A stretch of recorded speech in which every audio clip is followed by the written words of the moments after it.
Hello! Alors pour le premier épisode de ce podcast, je voulais vous parler d'un sujet très politique, très complexe, vous faire un long épisode très long, très détaillé et avec beaucoup de réflexion.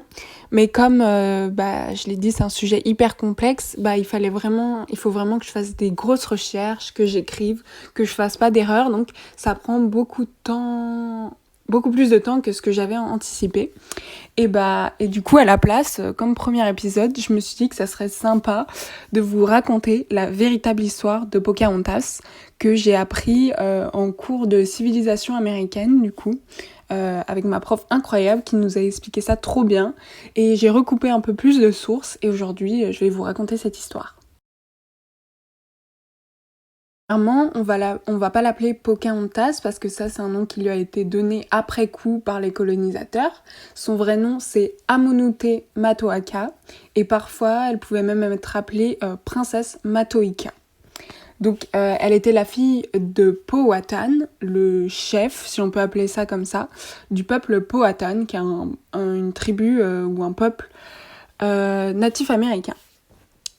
Donc, si Disney vend son histoire comme une histoire d'amour qui dépasse la haine et la différence, en réalité, on est bien loin de ça. C'est plutôt l'histoire d'une petite fille qui a été abusée et kidnappée par les colons, comme tellement de natives américaines à l'époque. Alors pour raconter son histoire, malheureusement, faut ici parler de John Smith, que vous connaissez je pense.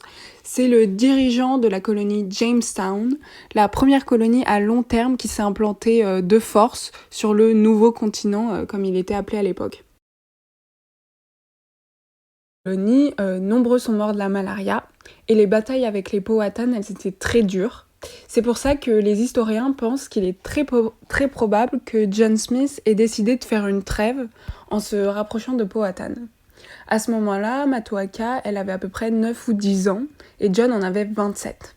Les enfants de la tribu, ils étaient effrayés par lui, et il était connu pour ses abus et ses enlèvements. Il y a deux versions de l'histoire, celle de John Smith et celle des historiens. Lui, il raconte qu'il a été kidnappé par la tribu et qu'il voulait le tuer.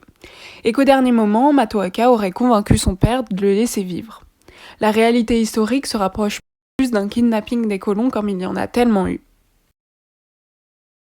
Quand elle avait 16 ans, alors que le danger pour les natifs augmentait grandement, Matoaka se maria à Kokum, un Powhatan.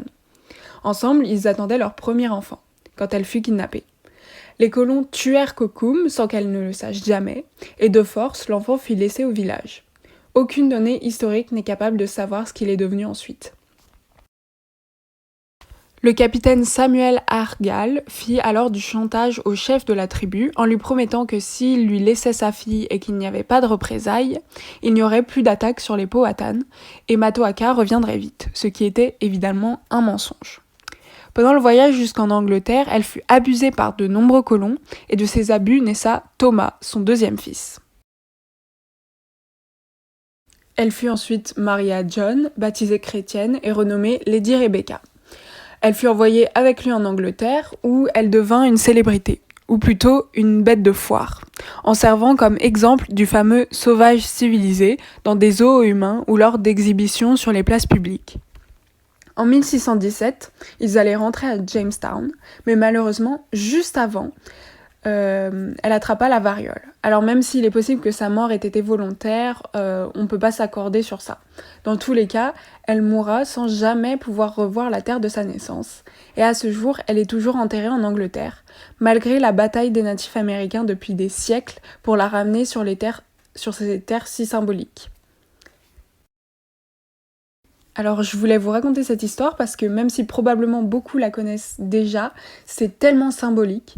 Matoaka et son histoire tragique, si symbolique et représentative du génocide des natifs américains, a été transformée en Pocahontas et en un symbole de whitewashing, de propagande et d'ignorance à propos de l'histoire des États-Unis. C'est pour ça qu'il faut absolument que l'histoire avec un petit H, aussi bien qu'avec un grand H, soit reconnue.